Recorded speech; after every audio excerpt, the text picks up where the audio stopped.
최순실 씨의 딸 정유라 씨가 어제 이재용 삼성전자 부회장 재판에 증인으로 출석을 해서 폭탄 증언을 쏟아냈습니다. 급기야 정 씨 측의 변호인은 살모사 같은 행동이다 이렇게 얘기하면서 정유라 씨를 비난하기도 했는데요. 정유라 씨는 도대체 왜 이재용 부회장 재판에 느닷없이 모습을 드러낸 것일까요? 관련해서 세 분의 전문가 모시고 이야기 나눠보도록 하겠습니다. 정상근 미디어오늘 기자님 계속 자리하고 계시고요. 네. 백성문 변호사님 나오셨습니다. 어서 오십시오. 네, 안녕하세요. 깜짝 놀라셨죠? 네. 전 정말 많이 놀랐어요. 당연히 안 나올 거라고 생각을 했는데 네. 나온 것까지도 놀랐는데 나와서 네. 했던 발언들을 보고는 정말 많이 놀랐어요. 아, 정유라 씨가 아니라 정봉주 의원이 안 계시고 제가 계셔서 놀란 게 아니냐고 생각했는데. 이것도 놀랐네요. 오늘 두 번 네, 놀라셨군요. 두번 놀랐습니다. 예, 만나서 반갑습니다. 네, 전 반갑습니다. TV에서 많이 뵀습니다. 아유, 고맙습니다. 예. 심리분석가이신 박상희 소장님 자리하셨습니다. 안녕하세요. 어서 오십시오. 네, 너무 미모가 출중하셔가지고 제가 살짝 기가 죽습니다. 전혀 아닙니다. 네, 시청자 여러분들께서도 샵 5400, 샵 5400으로 다양한 의견을 보내주시기 바랍니다. 지금 현재 페이스북 라이브로도 진행하고 있는데요. 많이 시청해 주시기 바랍니다. 본격적으로 얘기를 좀 시작해 보도록 하겠습니다. 당초 재판에 안 나오겠다 이랬어요. 안 나오겠다고 했죠. 네. 변호인들한테도 알리지도 않고 새벽에 갑자기 검찰이 대기시킨 차에 타가지고 딱 나온 거예요. 어떻게 기자들도 난리가 났더라고요. 아수라장이 벌어졌어요. 아, 네, 그렇죠. 이제 지난 8일만 해도 본인이 증인으로 나오지 않겠다고 했고, 네. 또 11일만 해도 불출석 사유서를 그렇죠. 제출까지 했는데, 갑자기 그날 새벽에 봉고차 타고 어디 가더니, 네, 재판장의 모습을 딱 드러내니까, 네. 오전에. 그야말로 뭐 취재를 하는 기자들도, 네. 네, 보고 있던 많은 사람들도 다 멘붕에 빠졌지만, 역시나 네, 최순실 측 변호인 측에서 가장 네. 큰 멘붕에 네, 빠진 것 같더라고요. 변호사님, 이런 경우를 변호인들은 어떻게 해석을 합니까? 변호인들에게는 알려야 되는 거 아니에요? 저는 이런 경우를 거의 본 적이 없어서요. 네. 그러니까 변호사의 생각과 다르게 본인이 직접 증인으로 나가는 경우는 네. 거의 못 본 것 같아요. 최소한 예를 들어서 검찰에서 연락이 오면 네.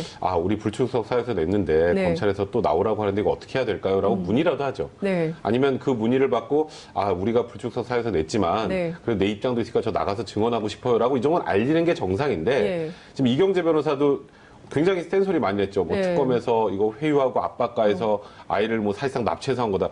지금 정유라 씨가 납치될 사람이에요. 딱 보시면 아시겠지만 이건 본인의 의지로 나와서 한 얘기, 어제 한 얘기들을 예, 들어보면 그렇기 때문에 이경재 변호사 너무 당황해서 어찌 네. 보면 이런 얘기 하는 것 자체가 실기입니다.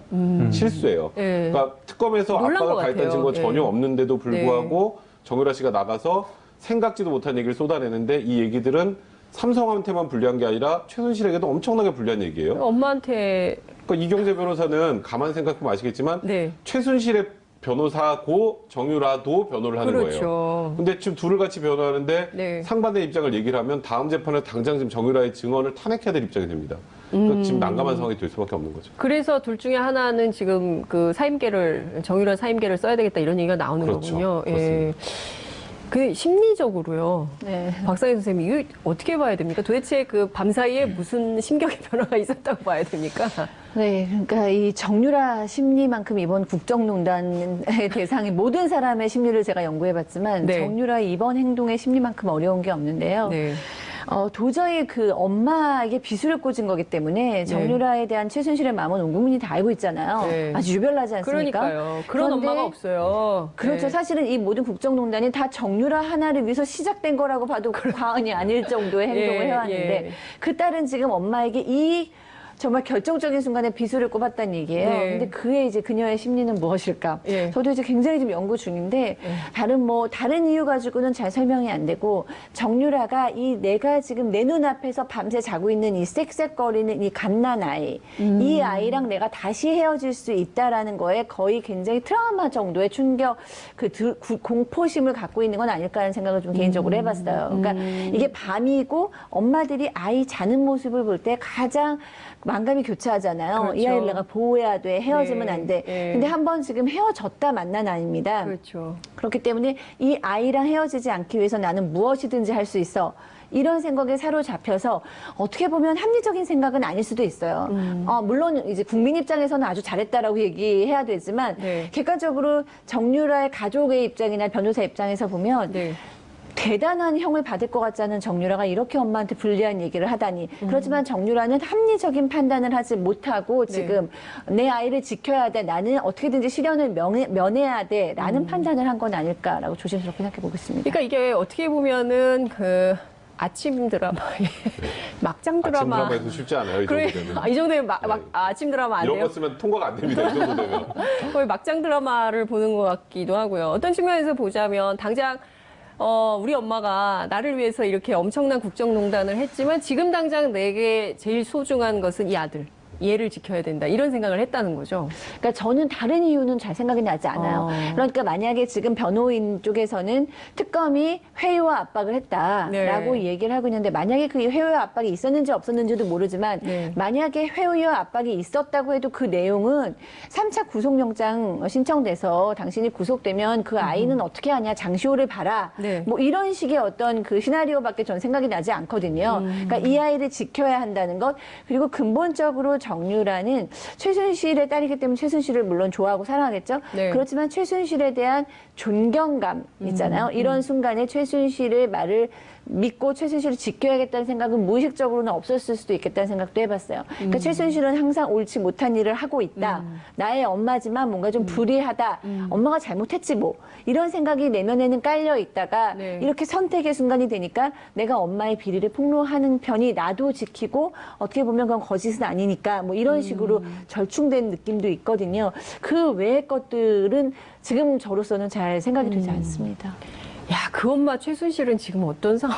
멘붕이죠. 멘붕일 것 같아요. 세상에 딸이 이럴 수가. 근데 저는 최순실은 굉장히 놀랐을 거라고 생각을 네. 하고 배신감을 느꼈지만 네. 나름대로 자기 합리화를 하고 있을 거예요. 어떤 식으로냐면 자기 합리화를 한다. 그러니까 정유라를 미워할 수는 없는 거예요. 최순실은 정유라는 최순실을 배신할 수 있지만 최순실은 정유라를 미워할 수 없으니까 네. 우리 딸이 가장 힘들고 약한 순간에 저 나쁜 특검이 아마 협박을 해서 아이를 이렇게 끌고 와서 나한테 이렇게 했을 거야라는 생각 네. 하나와 정말 도와줄 사람 하나도 없이 우리 유라가 우리 손자를 지켜야 되기 때문에 어련하면 이런 행동을 했을 거야 라는 식으로 최순실은 이 순간에도 모성애를 발휘할 수 있겠다는 생각해 봅니다. 딸을 지키고 이 나쁜 특검이 우리 가족을 망하게 하려고 이렇게 007 작전을 짰다. 이런 생각을 하고 있을 것이다. 라고 저희가 추정을 좀 해봤는데요. 정 기자님, 네. 그 이경재 변호사도 비슷한 얘기를 했어요. 네. 우리가 가히 지금 추론 중인 최순실 씨하고 같은 얘기인데 특검이 부당하게 압력을 가해서 정유라 씨가 간 거다. 네. 근데 실제로 그런 면이 좀 있습니까?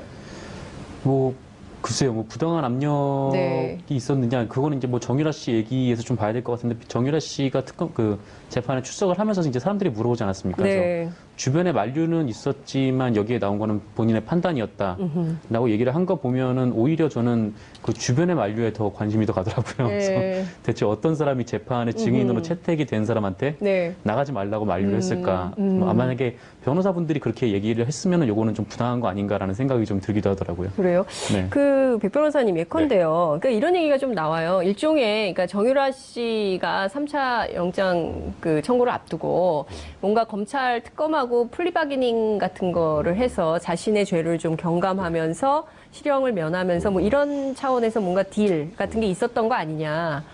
근데 우리나라는 이제 공식적으로는 플리바게닝은 없습니다. 네. 가끔 마약 범죄 같은 경우에 네. 한 명을 잡으면 잡는 게 크게 중요하지 않아요. 마약 범죄를 말 그대로 소탕을 해야 되기 때문에 한 명이 다른 사람을 불면 네. 좀 형을 깎아줍니다.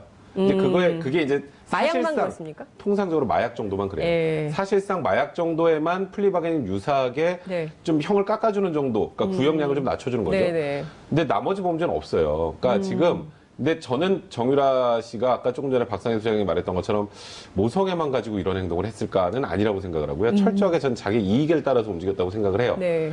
첫 번째 구속영장 기각됐죠. 네. 그리고 두 번째 또 청구했죠. 근데 두 네. 번째 왜 청구했던 것 같으세요? 네. 그러니까 검찰이 특별한 걸 더 잡았으니까 청구했다. 저희는 많이 그렇게 보진 않습니다. 여론 때문이에요. 여론. 예, 여론 때문입니다. 그런데 두 번째 영장 기각되고 또 다시 여론이 들끓었어요. 정유라, 지금 이대 교수들이 다 지금 실형받아가지고 저러고 있는데 마지막 최종 수혜자인 정유라만 저렇게 거리로 활보하고 다녀? 그게 말이 돼?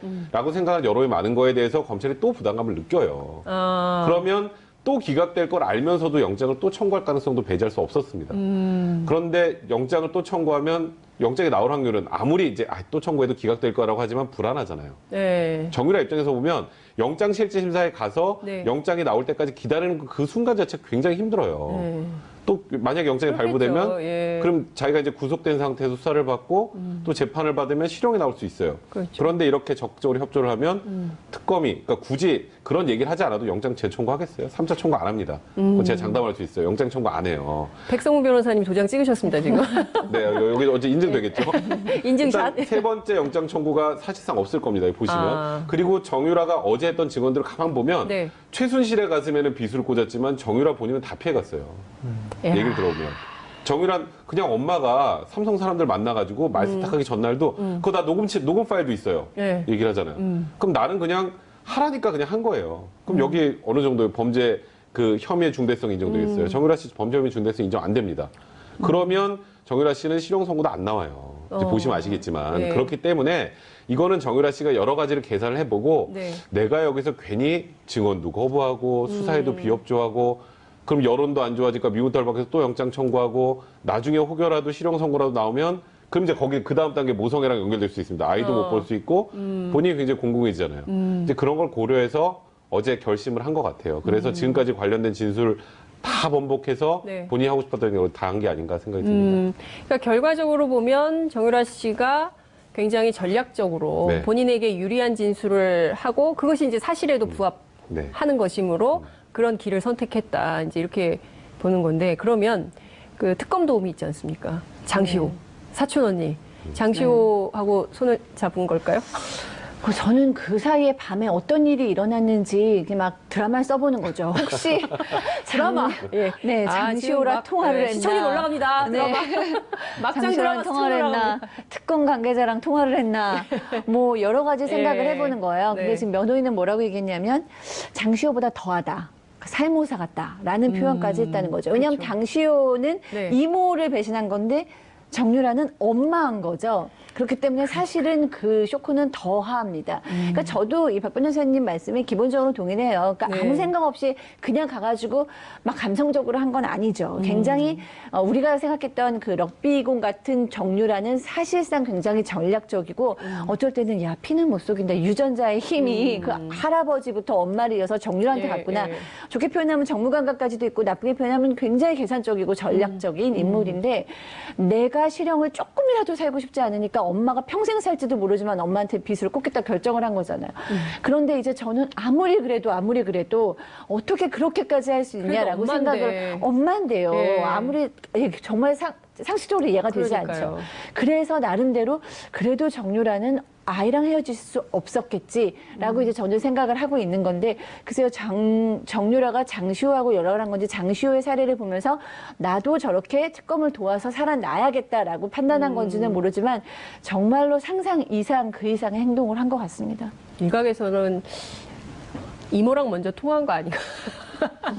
이런 얘기도 좀 나오기도 하고. 벤치마킹 했을 수 있죠. 벤치마킹이요. 장시호 씨가 어쨌건 지금 국정농단 사건 관련자 중에 유일하게 그렇죠. 바깥에 있는 사람이에요. 네. 그거 생각해보면 좀 대충 답이 나오지 않을까요? 그러니까 장시호 씨랑 통화해서 우리 이렇게 하자가 아니라 네, 예. 둘이 뭔가 맞을 건 별로 없어요. 장시호 씨가 폭로를 많이 안 했으면 최순실이 이렇게까지 곤란하지 않았습니다. 네. 그럼 굳이 자기가 이걸 폭로할 이유가 없는데 예. 이미 이렇게 다 엎질러진 물이고 그리고 유심히 보니까 장시호가 뭐 국민 뭐 도우미부터 시작을 네, 해서 네. 막 오히려 막 여론으로도 굉장히 우호적인 상황이 되고 그런 걸 여러 가지 지켜보면서 차라리 나라도 살자라는 생각을 했을 수는 있죠. 입장이 같은 건 아닙니다. 글을 참 시청자 여러분들께서는 이 정유라의 길에 대해서 어떻게 지금 어떤 댓글들이 막 올라오고 있을지 궁금한데요. 그런데 백 변호사님 말씀 네. 주신 대로 우리가 무슨 여론 재판하자는 것은 아니지만 어찌됐든 가장 수혜를 받은 사람이거든요. 네. 이번 국정농단 사태에서. 근데 물론 이제 전략적으로 본인이 아는 바대로 사실대로 다 진술을 한들 실형을 완벽하게 면할 수 있을까? 그러니까 집행유예도 면할 수 있을까? 아무런 범죄 사실이 없다. 이렇게 될 수 있을까? 국민들은 굉장히 궁금하거든요. 범죄 사실이 없다는 아니죠. 네. 그러니까 이대 학사비리 관련해서도 일단 사실상 정유라가 금메달 목에 걸고 들어가서 네. 통과했고 나중에 학점 뭐 결석했는데 학점 잘 받았지만 네. 그 과정에서 주도적 역할을 한 건 정유라는 아니죠. 최순실이 맞습니다. 그거는. 그거는 뭐 정유라가 직접 먼저 처음부터 이걸 다 뭐 이런 걸 짜가지고 2대 학장을 구슬리고 어떻게 해서 해야겠다라고 계획을 세운 건 아니잖아요. 네. 그 중심은 최순실이 있었고 수혜를 받은 게 정유라기 때문에 국민적 비난 가능성이 크지만 법적 비난 가능성만 놓고 보면 그렇게까지 크지 않아요. 사실. 그리고 이런 입시 비리에서 입시 비리에 학생이 처벌받는 경우는 전 거의 못 봤어요. 아, 대부분 부모들이 처벌을 받죠. 학사 비리에서는 네, 생각해 보시면 학생은 제적되는 게 최상이에요. 뭐 처벌을 받는 경우 많이 없는데 여기에는 그래도 어느 정도 국민적 비난 가능성까지 결합이 돼서 네. 법적 책임까지 지우려고 하는 거예요. 이거는 두 번째 이 뇌물수수 네. 관련 부분이나 말세탁 범죄 수익 네, 은닉에 관한 네. 부분도 주도적인 역할이 최순실이 했다는 건 다 짐작이 가능한 부분이에요. 정유라가 뭘 얼마나 대단해서 삼성과 직접 협상을 하고 하겠습니까? 결국 최순실이 주도적 역할을 했는데 네. 수익자가 정유라니 너 이거 다 알고도 묵인했으니까 너 이거 처벌받아야 돼 라고 지금 하고 있는 거거든요. 근데 지금 이번에 진술한 걸 쭉 들어보면 결국 엄마가 다 한 거예요. 그렇죠. 엄마가 삼성 임원들 다 만나서 말세탁 관련돼도 얘기했고 엄마 나 이 말 계속 타도 돼? 그거 삼성에서 해준 거니까 네가 계속 네 것처럼 거라고 타면 돼. 생각하고 타. 아, 네 알겠습니다. 그럼 비난 가능성이 얼마나 큰가요? 그럼 이러면 실형 선고될 가능성이 네. 일단 변호사 입장에서 보면 거의 없습니다. 저는 이익으로 접근했다고 지금 생각을 하고 있는 거예요. 예. 박 선생님, 저기, 정유라 씨가, 뭐, 은닉 재산, 지금 뭐, 이제 최순실 재산, 독일에 있는 최순실 재산 환수를 위한 특별법 제정, 뭐, 이런 관련해서 이제 국회 논의가 활발하게 진행이 좀 되고 있기도 한데요. 한편으로는 정유라가 돈을 지키기 위해서, 우리 집 재산을 지키기 위해서 그런 거다. 뭐 이런 얘기도 있어요. 그러니까 이제 너무 비상식적인 일이 일어났기 때문에 네. 정말 여러 가지 생각해 보게 되는 거죠, 대중들은. 네. 그런데 뭐 아이 얘기는 이제 제가 했습니다만 또 어떤 분들은 뭔가 빨간 금고를 비롯한 그 그러니까요. 유럽의 전역에 숨겨져 어디가 있는 거야, 어디가 있는 그러니까 어디가 있는지 모르는 예. 그 돈은 사실상 네. 최순실하고 정유라고 둘 정도밖에 모른다고 쳤을 때 네. 최순실은 어차피 이제 뭐 실형을 면하기는 어려울 것 같으면 네. 그냥 최순실은 그냥 이거를 감당하게 하고 나라도 살아남아서 유럽으로 언젠가는 가서 이 돈을 관리해야겠다라는 네. 생각을 했을 가능성도 배제할 수는 없을 것 같아요.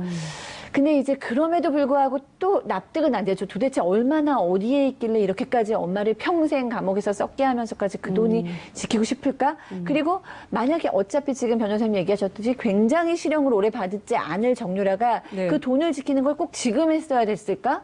나중에 한 1, 2년 후에도 했을 수 있었는데 이런 질문들이 나오기 때문에 그런 합리적인 의심은 당연히 드는데 거기에 대해서 아 그래 그랬을 거야 라는 어떤 만족은 조금 떨어지는 것 같습니다. 네.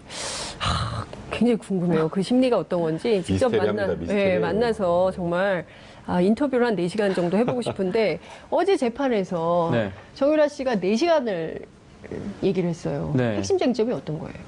쟁점이라고 보면은 뭐 그동안에 네, 삼성 측과 이제 최순실 측이 부인했던 것을 모두 인정한 것이 네. 가장 뭐 크지 않나. 뭐 구체적인 제목이 아마 변호사님께서 잘 아시겠지만 일단은 뭐 삼성 측에서 뭐 말을 제공을 했고 그거를 최순실이 뭐 네 말처럼 생각하고 타라. 이렇게 얘기를 했다는 거고요. 네. 그다음에 또 삼성과 돈을 뭐 주고 받았던 이제 코어 스포츠가 사실상 최순실의 회사라는 네. 점 인정하고 자신이 그 회사에서 이제 돈을 650만 원씩 매달 받았다는 거 아닙니까? 네. 또 그런 것도 있었고요. 또 승마 지원이 뭐 삼성 측에서는 뭐 정유라 씨를 비롯해서 뭐 6명 중에 1명 지원한 것 뿐이다 이렇게 네. 얘기를 했는데 뭐 사실상 왜 나만 지원받냐 이렇게 정유라 씨가 물었을 때 뭐 최순실 씨가 화를 냈다거나 또 그런 것들도 좀 있었고 네. 그다음에 또 말세탁과 관련해서도 삼성이 모를 리가 없다. 네, 또 안드레아스 당시 뭐 정유라 씨 독일 승마 코치가 네. 또 삼성에서 돈이 들어와야 되는데 왜 안 들어오지? 막 이런 얘기도 했다. 뭐 그런 식들의 뭐 증언들이 뭐 가장 주요하게 언론에서 보도가 되는 것 같습니다. 지금 정 기자님 정리해 주신 쟁점들만 살펴보면 이후에 있을 재판 과정에서 삼성과 그야말로 최순실 씨에게 굉장히 악재가 되면서 이 재판이 그 변호인들 입장에서 보면 상당히 스텝이 꼬일. 엄청나게 카운터 펀치를 맞은 건 사실입니다. 그런데 네. 아직 유죄 판결 단정하기 힘들어요. 그렇습니까? 그러니까 우리는 이제 삼성에서 돈 준 거, 뭐 네. 말 준 거, 말 얘가 탄 거 다 네. 확인됐으니까 이제 유죄다라고 생각하지만 네. 뇌물죄는 네. 돈을 준 것까지만 입증하면 되는 게 아니라 그다음에 이게 대가성, 직무 관련성 이런 부분이 인정이 돼야 되잖아요. 네. 거기서 핵심은 삼성의 경영권 승계 과정을 대가로 이 말하고 돈을 지원해 줬다는데 네. 그 다음 단계는 또 있죠. 박근혜 전 대통령과 최순실이 경제 공동체까지 인정이 돼야 그래야 유죄 판결이 나오는 거예요. 근데 첫 번째 돈 주는 과정부터가 네네. 삼성과 최순실은 이제 부인하고 있었던 거잖아요. 그렇죠. 아, 이건 승마유망주 다 전체적으로 지원했던 거고 얘가 그냥 일부 혜택만 받았다라는 게 삼성의 주장이었는데 그렇죠. 그게 아니라 특정하게 정유라에게 돈이 갔다라는 부분이 이제 정유라의 증언을 통해서 확인이 되는 거고 네. 이 돈이 갔다는 게 확인돼도 다음 두 가지 스텝이 또 남아 있기 때문에 네. 아직은 굉장히 큰 타격을 입은 건 사실이나 유죄 판결을 단정할 수 있는 그런 상황까지는 아직은 아닙니다. 그렇군요. 근데 어찌됐든 뇌물죄와 관련해서는 준 사람, 받은 사람 네.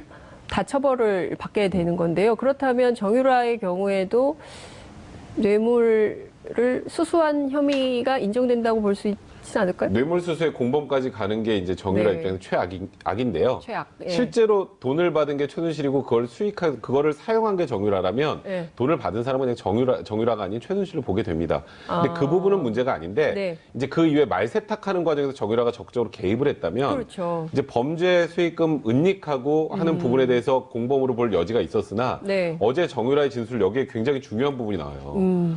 이거 말세탁, 그러니까 소위 말을 블라디미르 비싼 말로 바꾸면서 네. 이제 이게 소유 관계를 흐트러 놓는 그런 작업이라고 생각하시면 됩니다. 그 과정을 누가 했냐면 최순실과 삼성의 박상진 사장, 그다음에 황전무 이런 사람들이 이 전날 모여서 얘기를 했다라는 네. 진술을 하면서 마지막에 이 얘기를 합니다. 녹음 파일 있다. 그 녹음 파일 나오면 정유라 여기도 빠져요. 그러니까 본인이 나갈 수 있는 길에 관련된 건 얘기를 다 한 겁니다. 네. 그래서 지금 삼성 측에서는 이거 지금 정유라 얘기가 네. 본인이 겪은 얘기라 다 들은 얘기 아니냐. 그러니까 승마 코치로부터 들은 얘기, 그다음에 뭐 최순실로부터 들은 얘기, 이걸 이제 법정 용어로 하면 전문 증거라고 하거든요. 그러면 그 말한 사람을 직접 불러와서 실제로 이 말 했는지를 확인을 해야 돼요. 네. 근데 그런 과정 외국에 있으니까 못 거치잖아요. 이런 경우에는 증거의 신빙성 판단을 법원에서 하는데 마지막 단계 녹음 파일 얘기를 하잖아요. 네. 녹음 파일 나오면 끝이죠. 그 부분은. 그럼 지금 정유라 씨가 그 녹음 파일을 제출하라면 하겠다라고 얘기를 했어요. 제출하면 어떻게 되는 겁니까? 제출하면은 이제 돈을 준 거와 말세탁 부분 관련해서는 입증이 사실상 끝나버리죠. 그러면 삼성이 그동안 주장했던 것이 다 한 방에 허물어집니다. 그 돈 준 거에 완방에 관련해서. 끝나는. 예, 승마 지원 관련해서 네. 우리는 승마 유망주 지원한 거예요라는 말은 이제 더 이상 할 수가 없는 상황이 되는 거예요. 이재용 부회장 재판에 상당히 악영향. 이재용 그렇게 부장이 되면 어제 굉장히 놀랐을 겁니다. 표정이 안 좋더라고요. 네. 이게 지금 정말 그 정유라 씨가 엄마처럼 이렇게 전략적으로 본인과 가족을 지키는 방향으로 하지 않을까라고 했는데 그 예상을 전부 다 깨버렸기 때문에 어쨌든 그 반대 입장에 있었던 분들은 상당히 멘붕에 빠진 이런 상황이라고 볼 수 있을 것 같은데요. 중요한 포인트는요. 이후에 재판에서 정유라 씨는 살아남고 그 최순실 씨가 굉장히 어려운 상황, 난감한 상황에 빠진다면 최순실 씨가 또 최후의 한 방을 준비하게 되는 이런 역전의 상황은 없을까요? 박상희 선생님 어떻게 보십니까? 이게 너무 우리가 드라마식으로 해석을 해서 조금 좀 공부하는 측면이 저는 그럴 것 있는데. 같지는 않거든요. 왜냐면은 엄마를 최순실 자식을 지킬 거다? 뭐 지키기까지는 이제 예전까지는 안 하더라도 정유라에게 한 방을 날리는 일은 없을 것 같아요. 왜냐하면 최순실은 확실하게 정유라 때문에 감정의 기복을 보여왔거든요. 네. 굉장히 그 공격적이고 주도적으로 재판에서 임하고 하다가도 정유라 얘기가 나오면 이성을 잃고 굉장히 감정적이 되고는 했기 때문에 최순실이 정유라한테 불리한 발언을 이어갈 것 같지는 않지만 최순실이 이제 여태까지 쌓아온 어떤 전투력 같은 거는 상당히 상실이 될 것 같다는 느낌이 듭니다. 근데요. 네. 그러니까 딱히 법적으로 난리 한 방이 없어요. 정유라한테는. 최순실이 지금 너무너무 예를 들어서 화가 나서 네. 내 딸이지만 나도 버릴 거야 라고 하면 법적으로 날릴 수 있는 게 없어요. 지금 뭐 일단 나와 있는 내용들 보면 네. 저희 정유라가 개입이 안 됐다는 객관적인 증거들 녹음 파일이 만약에 나온다면 그런 것도 확인이 되고 이제 학사 비리도 지금 다 나왔잖아요. 사실관계가. 네. 뭘 딱히 정유라한테 날릴 게 없는데 네. 굳이 날린다면 뭐 최순실이 이것도 소설입니다만 네. 돈을 관리한 사람을 통해서 뭐 정유라에 돈줄을 준다거나 뭐 그런 비법적인 방법이 있을지 모르겠지만 법정에서 지금 나와 있는 진술을 또 다 뒤집어 엎을 만한 한 방은 현실적으로 없습니다. 그런데 최순실은 여태까지 보면은 정유라가 가출을 해서 임신을 했을 때도 나는 이제 엄마랑 인연을 끊겠다라고 얘기를 했을 때도 결국에는 정유라한테 졌고요. 그다음에 이제 최순실하고 대화가 하기 싫어서 중간에 사람을 넣어서 대화를 할 때도 뒤에서 어떻게든지 정유라를 승마 선수로 성공을 시키기 위해서 모든 전략을 다 짜왔고 이런 걸 보면은 최순실이 뭐 정유라를 뭐 반대하는 어떤 일을 벌일 거라고는 상상이 되지 않고 얘기한 것처럼 정유라는 어떻게 보면은 늘 엄마가 시키는 일을 해왔어요라고 얘기하고 있기 때문에 주범은 다 최순실일 수밖에 없을 것 같습니다. 근데 그 궁금한 게요.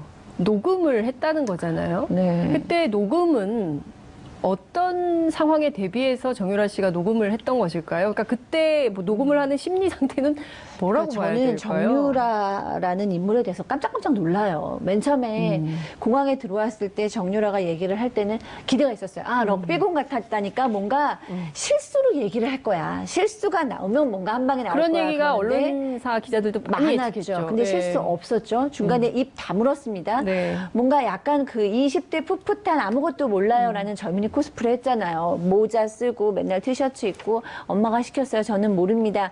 라고 얘기했다가 나중에 보니까 사실 한국의 뭐 야당 상황까지도 다 알고 있었던, 다 파악하고 있었던 생각보다 되게 치밀한 인물인 거를 알게 돼서 전 놀랐는데 네. 지금 최순실을 한테 이렇게 반대가 되는 그 증인이 된 것도 놀랍지만 또 이렇게 얘기하는 것들 다 녹음을 하고 있었다는 것. 그러니까 어느 순간 아 모든 자료가 필요해라는 판단을 했겠죠. 그래서 저는 정유라가 아이 같은 얼굴을 하고 나는 아무것도 몰라요라는 표정을 짓고 있었지만 모든 정보나 자료를 착실하게 모으고 있었을 거라고 본인한테 유리한 자료를 모으고 있을 거라고 생각이 들고요. 네. 또 사실상 이런 뭐 그 삼성에 대한 것을 6월 27일 캄프라데 코치하고 전화를 할 때 녹취했던 것은 오늘날의 이 증언을 내가 할 수도 있다라는 언젠가 유용하게 쓰일 수 있다라는 판단을 했다라고 봤을 때 감정적으로 즉흥적으로 움직이는 사람은 분명히 아니다.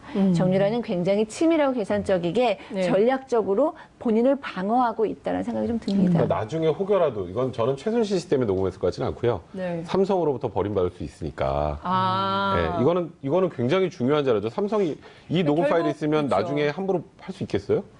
그렇죠. 말견하기 전날 삼성 사장하고 임원진이 일종의 와서 지금. 삼성을 날릴 수 있는 스모킹 건. 그러니까 저는 그러니까 오히려 나중에 삼성 때문에 쥐고 있었던 증거가 아닌가. 근데 물론 이것 때문에 결국 최순실 씨도 이번에 많이 다치겠지만 네. 결국 이제 이 녹음의 타겟은 이제 삼성 쪽이 아니었을까 저는 개인적으로 생각이 드네요. 또 다른 정보 수집을 했을까요? 전 더 있을 수도 있다 생각이 들어요. 그러니까 이런 걸 녹음해 놨다는 건 네. 우리 전화할 때 맨날 녹음하세요? 안 하죠. 코치랑 전화할 때 녹음할 일 별로 없잖아요. 정 기자님 녹음 기자들은 해요. 기자분들은 좀 하시죠. 취재를 할 때만 합니다. 네. 그래서 근데 사전에 녹음한다고 얘기하고 녹음해야 돼요. 녹음을 했다라는 건 이것만 녹음했겠어요? 이 캄플라데 코치랑 전화하는 거 그 전에 다른 것도 녹음했을 가능성이 있죠. 지금 녹음 파일을 준다는 게 이 녹음 파일만 준다는 건지 네. 그 전에 이 캄플라데 코치랑 얘기하면서 전화하면서 했던 녹음 파일을 모든- 준다는 건지 아직 몰라요. 그래서 지금 삼성 측에서 주장을 하는 것처럼 이거 다 전해 들은 얘기니까 신빙성 없다고 주장을 하고 있잖아요. 네. 이걸 한 방에 무너뜨릴 수 있는 그런 녹음 파일들이 굉장히 많이 있을 가능성도 분명히 있다. 예컨대 정유라 씨가 갖고 있는 휴대폰을 네. 혹은 또 녹음 자료를 통으로 다 낸다면 이번 국정농단 사태에 비어있는 빈칸들이 다 많이 채워질 수도 있죠. 그러니까 지금 사실 특검도 어제 진술할 때 좀 놀랐을 거예요. 특검도 진술하라고 이렇게 네. 설득은 했겠지만 네. 나와서 이 정도까지 얘기할 거는 몰랐을 아니 이렇게까지 거고요. 협조를 그리고 제일 놀랐을 건 이제 뭐 어쨌건 지금 삼성 쪽 변호인단이 제일 놀랐을 거고 네. 그리고 이 재판에 들어오진 않았지만 이건 어제 삼성 재판이었으니까요. 네. 이 나중에 여기서 증언한 거 지금 최순실 씨하고 박근혜 전 대통령 재판에도 나중에 증거로 다 쓸 수 있거든요. 이게 그러면 박근혜 전 대통령 재판까지도 영향을 당연히 미칠 미치죠. 뇌물 사건. 그러니까 네. 궁극적으로 가장 놀란 건 최순실 씨, 네. 최순실 씨의 변호인단이 가장 놀랐을 거고 네. 어제 삼성 측 변호인단도 사실상 이 순간에는 좀 멘붕에 빠져났을까 뭐 이런 생각이 듭니다. 정 기자님, 그 네. 삼성이 이 정 씨가 한 얘기는 다 전해들은 얘기다. 따라서 네. 이것은 신빙성이 없다. 뭐 직접 개입한 것이 아니라 전해들은 거기 때문에 이거는 자료의 가치가 없다 이렇게 폄훼를 했다고 봐야 되는데요. 네. 삼성의 이런 주장이 재판부를 설득할 수 있을까요? 뭐 아까 뭐 변호사님께서 말씀하셨지만 네. 뭐 일단 전원이니까 뭐 그렇게 뭐 본인들한테 뭐 유리하게 적용될 수도 있고요. 근데 뭐 삼성 입장에서는 뭐 지금 이렇게밖에 얘기를 할 수가 없지 않았을까라는 생각이 좀 들더라고요. 그래서 네. 여기서 뭐 갑자기 그 정유라 씨가 나오는 것도 몰랐던 데다가 나와서 이런 말을 할 줄도 몰랐으니까 뭐 여기서 뭐 어떻게 껌껌이 반박하는 자료를 찾을 수도 없었던 거고 삼성 입장에서 할 수 있는 얘기가 이거밖에 없지 않았을까 네, 그런 생각도 좀 들더라고요. 원래 이렇게 증인이 나오면요 네. 어느 정도 무슨 얘기를 할지가 예상이 돼요. 그리고 증인으로 나오는 게 대부분 검찰 조사, 경찰 조사에 나왔던 얘기를 기초로 물어보기 때문에 네. 그러니까 우리가 증거로 사용하는 거 우리 동의 안 해요. 그러면 이제 증인으로 부르는 거잖아요. 그럼 그 증인이 그 전에 했던 얘기들은 이제 나중에 재판 과정에서 변호사들이 다 볼 수 있단 말이에요. 네. 그러니까 이 증인이 이런 얘기를 했으니까 우리는 이런 걸 물어봐서 이 사람이 진술하는 거를 좀 신빙성을 낮춰봐야겠다. 이런 준비를 하는데 정유라는 검찰에서 특검에서도 이런 얘기 한 적이 없는 걸 나와서 지금 얘기를 하잖아요. 그렇죠. 그럼 삼성 측 변호인단도 대응할 방법이 없는 거예요. 현장에서 현장 대응력이 굉장히 떨어지는 아니 거죠. 현장 대응력이 여기는 네. 혹여라도 즉흥적으로 변호인이 대응하면 한 방에 갑니다. 잘못하면. 이럴 때는 완전히 말을 아끼는 거 말고 방법이 없어요. 그럼 결국 할 수 있는 게 뭐 있겠어요? 저 사람 얘기하는 건 좀 신빙성이 떨어집니다. 밖에 없습니다. 반대 신문도 못해요. 이 정도 되면. 반대 신문 할 수도 없죠. 무슨 얘기할지 예측이 안 되는데. 네. 그랬다가 괜히 반대 신문 했다가 더 불리한 그거 건 아닌데요? 이제 이렇게 그러면 안 되기 나오면. 때문에 네. 어제 삼성 측 변호인단은 굉장히 제한적으로 물어볼 수밖에 없었어요. 그리고 결국은 신빙성 떨어집니다라는 말 말고는 반박할 게 없었기 때문에 이런 얘기가 나온 겁니다. 그러니까 할 수 있는 대응이 그러니까 평가절하가 아니라 저희들은- 할 수 있는 게 이거밖에 없었다. 아까 기자님 말씀하신 게 정답이에요. 그렇군요. 할 수 있는 게 전해 들은 얘기로 신빙성이 없다. 이것 말고는 더 대응할 내용이 없었다. 이런 말씀 좀 주셨는데요. 살모사 같은 행동을 했다. 굉장히 비유치고는 독한 비유를 변호인이 했어요. 사실 변호인하고 이게 의뢰인이 거의 한 몸으로 법정에서 움직여야 되는데 완전히 디스를 한 거거든요. 완벽한 디스죠. 이거는 네. 왜냐하면 정유라의 변호사 이코르 최순실의 변호사잖아요. 네.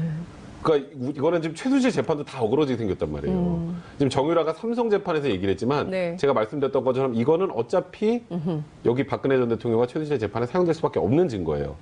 그러면 엄마 가슴에 비수를 꽂은 거 살모사가 네. 태어나서 자기 부모를 먹어치운다고 해서 살모사라고 하잖아요. 그러니까 이거는 엄마를 먹어치운 상황이다라고 비난을 하면서 우리가 사임할 수밖에 없는 상황이 아닌가, 사임계도 고려해야 된다는 게 이제는 이 둘을 같이 변호를 할 수가 없잖아요. 입장차가 달라지니까. 지금 당장 다음 재판에서 이 정유라 네. 진술의 신빙성을 낮추는 방법을 고민해야 되는 게 정유라의 변호사예요. 그게 말이 되나요? 그러니까 내가 재판 지금 전략이 선임한 완전히- 사람의 예, 예. 변론해줘야 되는데 이 사람이 진술이 잘못됐어요라고 주장을 해야 되는 상황까지 되니까 예. 변호사 입장에서도 멘붕인 거고 그럼 여기를 사임하고 최순실만 하던가 이제 본인도 선택을 해야 되는 상황이 됩니다. 그러다 보니까 네. 이런 좀 변호사 입에서 나오기 힘든 격한 표현까지 나온 거고요. 제가 하나만 더 말씀드리면 네. 우리가 드라마 보면 네. 막 갑자기 새로운 적이 탁 나타나가지고 진술하면 그거 가지고 막 서로 공방하고 예, 싸우잖아요. 예. 현실은 없어요. 현실 법정엔 그런 거 현실 없어요? 법정에서는 예. 이게 수세물릴 쪽 변호사가 예. 괜히 잘못 들어갔다 물리면 끝나요. 이 재판이. 그러니까 어제 삼성 변호사들이 아무리 유능해도 예. 어제 대응은 현실적으로 불가능했던 겁니다. 그러니까 그 삼성 측 변호사들이 잘못 대응한 게 아니라 아, 그것이 그건 이제 완전 최선의 FM 대로 한 거예요. FM 대로 한 방어였다. 겁니다. 이제 이런 말씀을 좀 주셨는데요. 그 박 선생님 저기 살모사 비유 잡아먹은 겁니까? 일단 뭐 이 변호사들 입장에서 봤을 때는 너무나 놀랐으니까 네. 그런 표현을 쓴 것 같은데 저는 정유라가 이 내 변호사가 나만 위해서 행동하지 않고 엄마의 마치 나는 부속처럼 부록처럼 나를 변호하고 있다라는 생각을 해오지 않았을까라는 생각이 들었고 아하. 사실은 그게 사실일지도 모른다는 생각이 들었어요. 왜냐하면 정유라가 지금 너무 예측하지 못한 행동을 해서 변호사들이 화가 날 수는 있지만 그렇다고 내 의뢰인을 전 국민 앞에서 살모사라는 표현을 쓰는 것은 좀 너무 심하다는 생각이 들었거든요. 네. 그렇기 때문에 이제 우리가 생각했을 때는 이 변호사들이 정유라한테 딱 붙어서 정유라를 잘 변호하고 있는 것처럼 보였지만 사실 그들 사이에는 가까이 하기 어려운 어떤 거리가 있었나 보다라는 생각이 들었고요. 또 하나는 그럼에도 불구하고 이 정유라가 너무나 당차기 때문에 나는 내 살 길을 찾아야겠다. 그들이 나를 보호해주지 않을지라도 나는 내 살 길을 찾아야겠다라고 생각을 하지 않았나 싶습니다. 그러니까 이제 그 정유라 씨가 귀국해서 기자들하고 일문일답을 할 때도 그런 얘기를 했잖아요. 나 뭐 원래 그 대학 가고 싶은 생각도 없었고, 네. 뭐 굳이 대학을 나와야 된다는 생각도 하지 않았다. 뭐 이제 이런 그래서 굉장히 자유분방한 21살의 아주 프레시한 청년, 뭐 이렇게 생각을 했는데 지금 이 정도까지 이르르면 이제 앞서 말씀을 좀 해주셨지만 더 이상 그는 풋풋한 청년은 아닌 것이요. 아니요. 이렇게 판정을 내려야 됩니까? 심리적으로? 그래서 저도 사실은 정유라에 비하면 내가 얼마나 부족한가라는 생각이 들었어요. 항상 정유라 심리를 연구하고 얘기를 하곤 했는데 네. 나중에 보면 완전히 저랑은 비교할 수 없고 저 위에서 행동하는 그녀를 보면서 야 정말 뭐 학교를 다니기 싫어요. 나 학교 따위는 상관없어요라고 얘기를 해서 저는 그렇습니다. 그 정유라는 이 대에 가고 싶지도 않은데 최순실이 얘기해서 간 것 같습니다라고 얘기를 했는데 나중에 나중에 보니까 그 교수들하고 다 연락을 해서 사실은 다 자기의 그 학점이나 이런 거에 대해서 자기 의견도 얘기한 적이 있었고, 그래서 정유라가 심지어 이런 생각까지 듭니다. 정유라가 어제 그 나갈 때 옷이 굉장히 드레스 같은 어떤 원피스로 바뀌었어요. 아, 드레스 코드가. 네, 여태까지는 야구 모자 쓰고 티셔츠를 입다가 드레스 코드까지 바뀌었을 때 저것도 아무 생각 없이 입었을까라는 생각이 들면서 뭔가 나는 이제는 좀 바뀌었고 나는 진실을 얘기하겠어요. 나는 착한 사람이에요. 나는 이제는 다 밝힐 수 있어요. 뭐 이라는 어떤 것을 보여주기 위함이 아니었을까라고 생각을 하면서 굉장히 온 국민을 다 놀라고 변호사들도 다 놀라게 했지만 네. 또 내용을 잘 탄탄히 뜯어보면 제가 직접 한 게 아니고 나는 누구누구한테 들었어요 라는 얘기인 거예요. 그러니까 정유라가 정말로 어디까지 생각을 하고 얘기할 수 있는 인물인지 네. 그렇기 때문에 우리가 생각했던 풋풋한 아무것도 모르는 정유라는 아님에 대해서는 확신합니다. 그렇군요. 시간이 얼마 안 남아서 짧게 변호사님께 여쭙고 싶은데요. 지금 박근혜 전 대통령이 4번째 발가락이 아프시거든요. 네. 그래가지고 지금 이게 많이 아프다고 하네요. 재판에 나오기가 굉장히 어려운데 앞서 이제 말씀 잠깐 주셨는데 어느 정도나 악영향을 미칠까요? 이번 재판 그 정유라의 증언은 네, 짧게 최순실 씨와 박근혜 전 대통령의 재판에도 이번에 삼성이 당황한 거 정도의 그런 파괴력은 분명히 있다라고 보면 될 것 같습니다. 그렇군요. 오늘 말씀 정말 잘 들었습니다. 재밌었습니다. 네. 지금까지 적폐청산의 척도가 된 국정원의 개혁 움직임과 또 국정농단 사건의 결정적 증거로 떠오른 정유라 씨의 증언 내용을 짚어봤습니다. 여러분 어떻게 보셨습니까? 역시 판단은 시청자 여러분, 현명한 시민의 몫입니다. 현명한 시민을 위한 시사 토크쇼 정봉주의 품격시대 여기서 마치겠습니다. 감사합니다.